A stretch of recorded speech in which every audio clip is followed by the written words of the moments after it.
What's up, guys? In this week's quick chat video, I'm going to give you 6 easy and simple questions that you can ask all of your clients in every wedding consultation that's going to give you some really good information and insight on how the night may end up going. Hang out, grab something to drink, and let's go through the questions.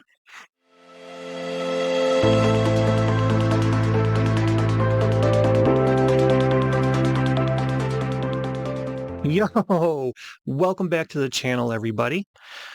In this week's quick chat video, like I said in the beginning, it's going to be 6 very easy and simple questions that you may not have thought about that you can ask your clients in all of your wedding consultations. As a new DJ, this is really going to sort of elevate you and give you some additional insights and information on how the event or the night and the day and whatever may end up going for you. So, these questions are, I would say they're not super critical, but they can definitely help you out. As always, thank you to everybody who has liked, commented, and subscribed. If you're new to the channel, be sure to subscribe and be sure to hit the bell notification so that you know when new videos are going up every week.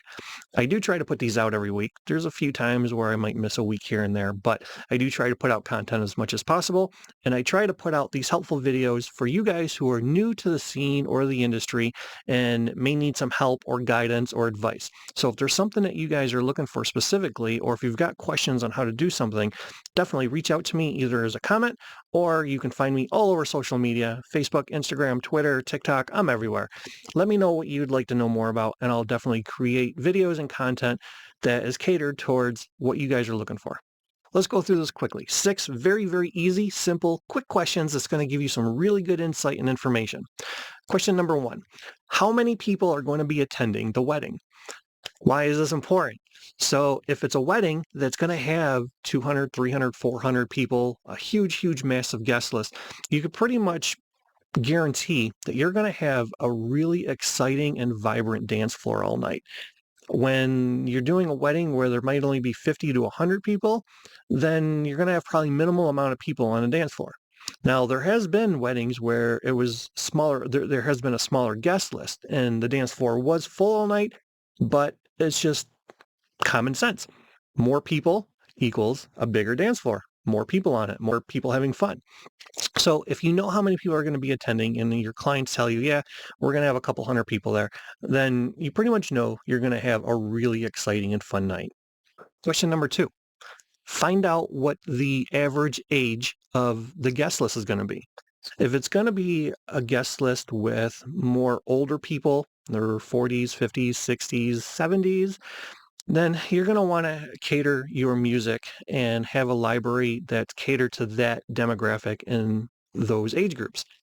If it's going to be a wedding with a younger guest list, Gen X, Millennials, Gen Z, you pretty much know that they're going to want 90s, the fun throwbacks, the fun party tracks, the sing-along tracks, as well as a lot of the newer music. So if your library doesn't have a lot of new music that came out in the last 10 years, you're going to want to make sure that you update it, you hit up all the record pools, MP3 pools, whatever, and just make sure you're downloading and you've got enough music that's going to cater to the younger crowd.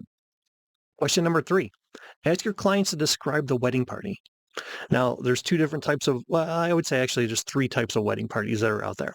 There's the wild, crazy, fun, energetic bunch that are dancers and they just want to go balls to the wall and get crazy and just have a good time. And then there's the more low-key introverted that just want a chill time just to relax and not really do a whole lot. And then obviously the third one is sort of like the mixture of the 2, which a majority of weddings, you do have a mixture of those 2. If it's a younger client, then you most likely will have an energetic and fun and very extroverted type of wedding party. But knowing what to expect, what type of wedding party there is going to really kind of set you up for the night, and you're going to know what to expect from pretty much some of the most important people in the room. The wedding party group are generally the ones who sort of get the party started. If they're a fun, wild, crazy bunch, they're usually going to be the first ones on the dance floor, and they're going to draw people in and just have a crazy, wild night. Question number 4. Ask if the parents are attending. Some weddings, parents don't actually attend. It could be a divorced situation. Maybe parents have passed. There's a lot of different reasons why parents might not be there. But if they are going to be there, find out if they're still married. If they are still married, find out what their first dance song was at their wedding. If you play their first dance song and actually get on a mic and announce like, "Hey, this is mother and father of the bride. This was their first dance song. We would like to have everyone come to the dance floor and join in on this dance with them." It actually does a lot. I've done weddings where I've done this before, and man, the response that you get is really, really incredible. So, if they're still married, find out what their first dance during the night at some point as one of the slower songs, and just marvel in the glory of everyone so excited and so amazed at what you did. Now, obviously, if parents are not together, you don't want to play their first dance because that's just awkward. It's not a good idea. It just makes things very, um, just not a good time. So if they're married, play their first dance song. If they're not married, stay away from it. Question 5. Ask how your clients met. Uh, where did they meet? Find out specifics about their proposal. Try to get as much insight information about them as a client, because the interesting thing about that is if you find out what their story is, you can develop a closer connection with them. In our industry, one of the most important things that you can do is develop a connection with your clients. It makes them feel good about choosing you as their DJ. You can actually come across as a friend to them, and you just have this thing between you guys. And you're not just someone where they're handing you money and you're playing music all night. So if you get to know your clients as much as you possibly can, how they met, how their proposal went, where their proposal was, what type of things that were going on during the day of their proposal. Maybe there was even a song that was playing in the background during the proposal, and that just has a very special meaning to them. Try to get as much information as you can, because it'll definitely elevate you a lot higher if you form that closer connection to them. And last but not least, question number 6, ask what the final song of the night is. So whenever you give them your planning details, a planning document, you give them a portal to go in, make sure you have this as a question. And the reason for having final song of the night is because you want them to either go out on a high note or a fun note that is very memorable for them.